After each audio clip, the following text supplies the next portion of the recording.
My mom chose my toxic stepsister over me and kicked me out. Now, I got engaged, and my fiance's company dropped her husband. She blames me. I, 26F, have been engaged to my fiance, whom we'll call Jeff, 26M, for approximately 2 months. I met him 4 years ago on a dating app, and we've been inseparable since. Jeff and I are soulmates. He is the only person in my life who has never disappointed me. I have not had an easy life. My parents divorced when I was 2 years old. My father abandoned us without looking back. He paid child support, but that was it.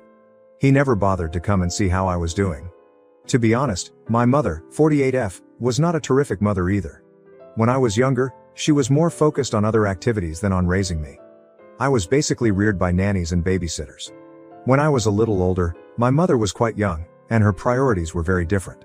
She didn't care much about becoming a mother and spent most of her time with friends or on dates. She was an outgoing socialite who had no time for me. Even in terms of her career, she was not taking her work seriously. She was a freelance artist who made good money every month, but she didn't have to worry about me since she had child support checks coming in to cover everything. I hate to say it, but if it hadn't been for the child support, I'm very sure she would have kicked me out a long time ago.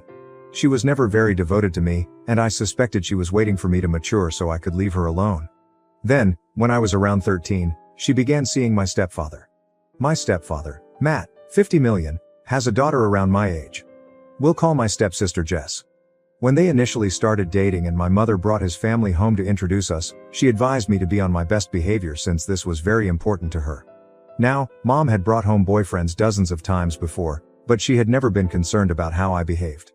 She would generally just tell me that she had guests coming over, and I would use that as a cue to go into my room and stay until they went. But this time, I had the impression she was serious about the person, otherwise, she would not have been concerned about my actions. To put it another way, if she wasn't serious about Matt, she wouldn't have worried about my presence in the house at all. The first time I met him and his daughter, they were relatively kind to me, and it was a pleasant introduction. I had no idea what was going to happen to me following that initial meeting. Soon after, he began to visit more frequently, and it seemed as if they had almost moved in together. I didn't mind it. It wasn't bothering me in any way, so I had no need to worry about them as long as they allowed me to go on with my life. It remained that way for a long time. They were practically living together, and Jess would occasionally visit as well. Her mother was still a part of her life, therefore she spent half of each month at her mother's house. Initially, people were either polite to me or ignored me. I was fine with that because I didn't really care for any of them. I didn't really care about my mother, so it was tough for me to care about anyone related to her. All I wanted was my own peace and quiet, which I enjoyed for a while. But then they decided to make it a permanent relationship and move in together. Now, I wouldn't have cared, but my mother informed me that now that they were moving in together, I would have to start sharing my room with my stepsister. I refused to do that because it was my room. It had been my room my entire life, and it was the one thing that gave me calm. In that house, I had my own private area. I was not going to give up my freedom by sharing a room with someone I barely know. When I told my mother that I was not going to share my room, we had a heated quarrel. She threatened to kick me out of the house if I did not do what she asked. I was 14 years old at the time, and despite my youth, I was aware of the law. I felt compelled to since my mother was the type of person you couldn't truly trust. It's also plain basic logic, and I knew mother couldn't send me out until I was an adult, or she'd face legal consequences. So I informed her that I knew she couldn't do it and that she was faking. She was frustrated, but she had to let me have my room and chose to convert the basement into Jess's room. It wasn't a very horrible place to be. It wasn't as nice as my room, but my mother worked hard to make it more appealing and livable. By the time she was finished, it looked as good as any other room in the home, so I had no idea what the big issue was. But for some reason, that's when Jess started disliking me. It could have had something to do with the fact that on the day she moved in with us, my mother gave them a house tour and made it clear to everyone that Jess had to live in the basement since I wasn't ready to share my room. I didn't understand why she would make such an announcement, and I still can't think of a rationale. Perhaps she intended to make me feel bad by stating it in front of Jess, but all it did was make me feel strange and uncomfortable. It made me feel embarrassed for her, but I didn't feel bad about putting my foot down. Or perhaps she simply enjoyed drama and wanted Jess to know that I had refused to share my room with her, which would undoubtedly lead to difficulties between us. Jess did not appear to be the type of girl who would tolerate something like this. My mother was correct. Jessica refused to let it go. After that day, she began treating me as an adversary. She would still spend half of the month with her mother, but the days she would be living with us were excruciatingly difficult for me. She was a threat to society, and she had a personal vendetta against me. She was frequently nasty to me and made horrible statements about me right in front of my face. To give you an example of what she would say, she once told me that the reason my father left my mother was most likely because of me. Then she laughed, as if it were hilarious. She would make fun of my appearance because I was slightly fat at the time. She used to make fun of me at school for no apparent reason. Jess had a huge clique of mean females at school, and she would never miss a chance to bully me with her friends. Earlier, she and her pals would simply ignore me, which I loved. She and I were never friends, but that was vastly preferable to being her enemy. The saddest aspect was that I had done nothing to her. She was simply offended that I did not want to share my room with her. It was a ridiculous cause to hate me so much and try to ruin my life. My room was my safe area, and with a mother like mine, I don't think anyone can blame me for wanting my own space. Besides, if any of them had ever made an effort to get to know me, I could have shared my room with her. But she was a stranger to me, and I didn't feel comfortable giving up my independence for her. I never complained to my mother or Matt because they were aware of the situation and it was meaningless to do so. They didn't care. I might be bullied my entire life, and they would still turn a blind eye since I was not important to them. So I had to put up with it and let her trample all over me. I would fight back periodically, but I quickly realized that it only escalated the conflict. Our parents would intervene, and I would be grounded because they despised me. She would constantly cry a little to get out of trouble. But I couldn't cry on command like her, and I wasn't as manipulative. So I'd be the one who was punished for my poor behavior and advised to start treating Jess like a sister, while she got away with it and I had to face the consequences. It was a miserable place to grow up, and I despised my existence. So when I was finally kicked out around my 18th birthday, I was relieved more than anything else. I had put up with my family's crazy for years before being kicked out, and it only became worse over time. Jess continued to be a nightmare to deal with, and our parents continued to back her without questioning the legitimacy of her actions. In 4 years, she had managed to turn our whole high school year against me, and I had just a few friends who would even talk to me. Everyone else despised me because she did, and that was sufficient justification. It had taken a toll on my mental health, and I was battling to keep up in all areas. I had acquired a lot of weight from binge eating, and it had severely changed my appearance for the worst. I was overweight, acne-prone, and had pretty awful hair. I was also trying to maintain my grades. So not only did I look horrible, but I also appeared to be dumb to everyone else. I had nothing going for me and was at an all-time low. Things at home were no better, as I still had to deal with Jess and my parents. My mother had grown increasingly irritable and would continually compare me to Jess, despite the fact that she was the one who had made my life so much worse than it had been previously. Things were terrible before my mother married Matt and they moved in together, but not as horrible as they are now. Yeah, it was terrible that my mother didn't care about me before, but after her marriage to Matt, I went from the frying pan to the fire. She progressed from not caring to intentionally making me feel horrible about myself, and it felt as if I was also living with mean females at home. It was very clear to me that Jess was the daughter my mother had hoped for. Instead, life had dealt her the wrong hand, and she was stuck with me. I know they both wanted nothing more than for me to leave, and to be honest, I did too. My mother and Jess despised me, but Matt didn't care. I have no relatives to speak of other than my mother because my grandparents did not communicate with us. I had never known my father, and I knew nothing about my other grandparents. I actually had nowhere to go, and I felt awkward approaching my friends for assistance. So I had to fight it out and stay with my mother to ensure that I had a roof over my head and food to eat every day until I reached 18. But then, a few weeks before my birthday, an incident occurred, and I was expelled out the same day. It was a weekend, yet I remember it like it was yesterday since it was one of the most terrible and stressful days of my life. We had both recently graduated, and she had begun hanging out with a bigger circle of folks. She had a buddy whose brother was in his senior year of college, and she was dating her brother. So she and her friend would hang out with his pals, who were all older than us. I understood exactly what they were up to, but I didn't think it was worth bringing it up with my parents because, with my luck, it would only backfire. So I never told anyone that she'd started drinking. And, while I couldn't prove it, I knew she was smoking pot and whatnot. I was never interested in any of it because, first and foremost, I never had friends who were cool enough to have access to drink, cigarettes, or drugs. Second, I was already suffering with my weight and academics. I didn't need to add drink or drugs to the mix, I already had plenty on my plate. But that day, I believe I left my room unlocked before going for a shower. The next thing I knew I heard a banging on the bathroom door, and my mother was yelling at me, insisting that I come out right once. I had to rush and put on my clothes so I could see what she was talking about. When I got out of the shower, my mother, Matt, and Jess were waiting in my room, all with serious expressions on their faces. My mother took out a bunch of empty beer bottles from beneath my bed, and even more incriminating, there was a giant plastic baggie containing, I'm not sure how many grams of weed. My parents were unaware that it did not belong to me or Jess. I believe she had planted it in my room when I was not there and then informed my mother. They began flipping out and yelling at me about what a terrible person I was. She didn't just yell at me about the drink and drugs, she also started venting about how I was a complete disgrace to them. She protested that I ate all the food. She stated I was a waste. She was convinced that I would never do anything worthwhile in the future and would simply continue to live with them and spend their money. I attempted to explain multiple times that none of it belonged to me and that I had no idea how it ended up in my room, but she didn't believe me. She lost it when I suggested that Jess might have planted it in my room to get me in trouble.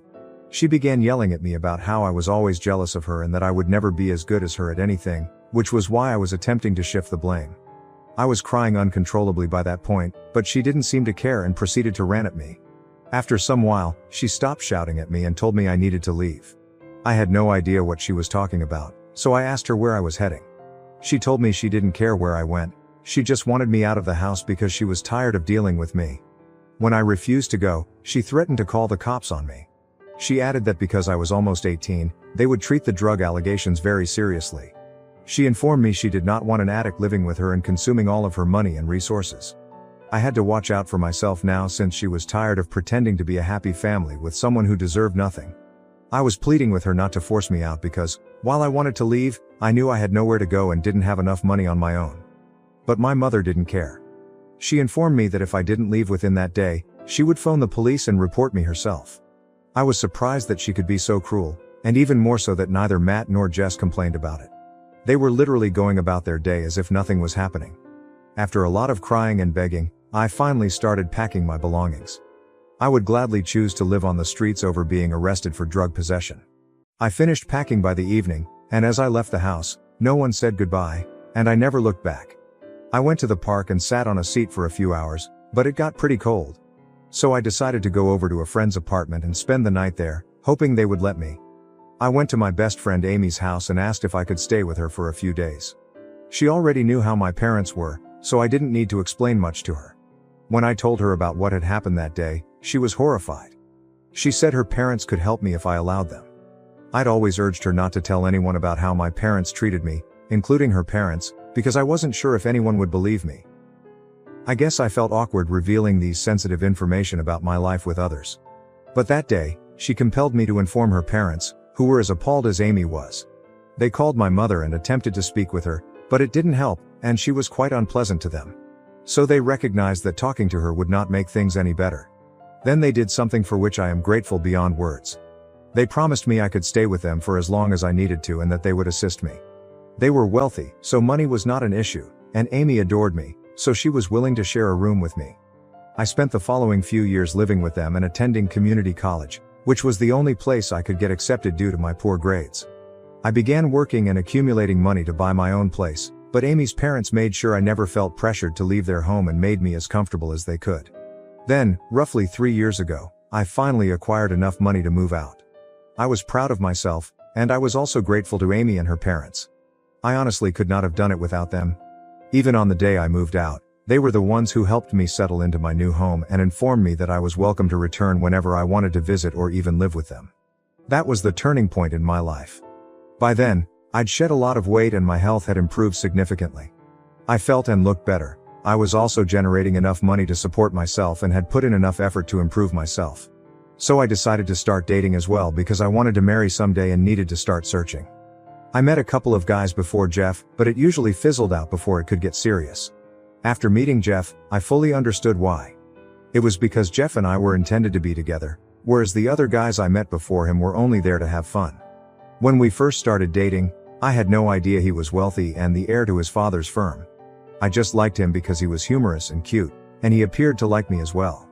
After a few months of dating, he informed me about his family, and I understood they owned a restaurant chain, which he would inherit in a few years after his father retired. Many people may believe that learning how wealthy he was changed things for me, but I simply regarded him as the same person I had known before. That information made no difference to me. I still loved him as much as I did before. We moved in together after approximately a year of dating, and he had introduced me to his family a few months earlier. Everyone in his family liked me, and we got along great. Everything was absolutely perfect. So, when he recently asked if I wanted to marry him, I knew the answer right away. We've been engaged for 2 months now, and things are going great. But then, around 2 weeks ago, I got an email from Jess. We haven't spoken in almost 8 years, and I haven't heard from my family since I was kicked out. I had no idea why she would contact me now, especially to make amends. I believe enough time has passed, and neither of us cares enough to try to mend the problem anymore. So when I received that email and understood she was reaching out to me to apologize for all that had happened in the past and admit that she had been a complete nightmare, I was perplexed. She admitted to placing stuff in my room to get me tossed out since she disliked me for no reason. I had no understanding why she was revealing all of that so many years later, and I sensed something was wrong with the situation. The timing was further suspect because I had recently gotten engaged, and I knew she must have known about it. I had mentioned it on social media, and we attended the same high school, so someone must have told her about it. Everything felt odd, so I started to investigate. As a result, I discovered that the man Jess was married to also owned the company that supplied plastic containers and other items for takeaway orders to Jeff's restaurants. It was easy for me. All I had to do was create a phony profile and stalk her. From there, I went to her husband's profile, where he disclosed everything about his work in his bio, so it was a simple process. I already knew a lot about Jeff's business because we had planned to run it together after his father retired, so I was already learning the ropes. When I realized this was the individual he was dealing with, I immediately alerted Jeff. Now, over the past few years, I've done my best not to think about my previous life since I just wanted to go on. So I didn't follow anyone from my family online, and I told my friends not to tell me anything about them. I had no idea Jess was already married and had been for a few years. But when I discovered that her husband was actually interacting with us, Jeff and I decided to cancel our arrangement. It was already costing us a lot of money, and I don't think I'd ever do business with that woman again. Jeff also informed me that the quality of the things delivered by her husband had reduced significantly since the beginning.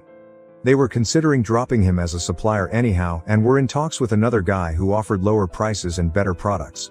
So, last week, a few days after I received Jess's email, Jeff decided to meet with her husband and cancel their contract.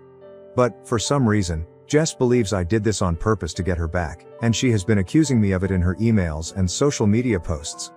We haven't spoken in about a decade, but she still believes I am carrying a grudge against her. Which I may be, but that is not the true reason her husband lost our contract. She posted a few days ago that many of her clients had already dropped them, and this was the final straw. But she maintains that I did it out of spite, and that this was really unprofessional of us. She tagged our Facebook page in her post, and things have gotten pretty ugly. I feel awful for her because, according to her message, she and her husband have been losing business left and right. Okay, I'll admit that some of this was personal, but much of it was business as well. I doubt Jeff and his father would have dropped her husband as a supplier based only on my word. Nevertheless, I feel awful for her. I'm not sure if I should have made my fiancé quit working with my estranged stepsister's husband. Update 1. Okay, so Jeff has spoken with his father's lawyers, and he believes we did the correct thing. So we're going after them legally and asking that they remove that message. We are also filing defamation charges against them because the guy charged us a bomb and delivered things that fell short of our expectations. If we could obtain a better offer somewhere else, we'd obviously go there. It's just a coincidence that Jess is married to the guy who runs that firm. Instead of improving their company's operations, she chose to trash us on social media. It's stupid that I allowed myself to feel horrible for her after everything she'd put me through. But you guys truly opened my eyes, so I appreciate that. Many of you have been quite supportive, which I appreciate. Thank you so much for your comments. Update 2. So Jeff and his father filed a slander claim against Jess and her husband a few days ago. We'll meet with a court-appointed mediator in a week, maybe. But in the meantime, my mother has taken it upon herself to protect her poor little stepdaughter yet again. It is so silly. I feel like I am back in high school. But, happily, I'm not back in high school, so I can simply disregard what they say. Unlike then, I don't need to be in my mother's books to get a roof over my head. So she may cry all she wants about it, but nothing will change. She has been attempting to contact me for the past few days, ever since Jess was served, but I have simply blocked her and gone on with my life. I don't need that type of negativity around me. I am engaged. I'm going to marry the guy of my dreams, and I don't need her or her insane stepdaughter back in my life. Update 3. Hey, so let me quickly fill you in. First, we won the defamation lawsuit. It wasn't even that difficult because my father-in-law's lawyers are absolute sharks, and they killed her and her husband. So, maybe they'll focus more on their business now and meet their clients' expectations. They had to pay for what they stated, and we were able to strike an agreement. So that's over, and we can finally devote all of our attention to preparing our wedding. It's quite thrilling, and I can't wait to get married to Jeff. As previously stated, he is my soulmate, and I have waited a long time to find someone like him. Now that I have him, I will never let go.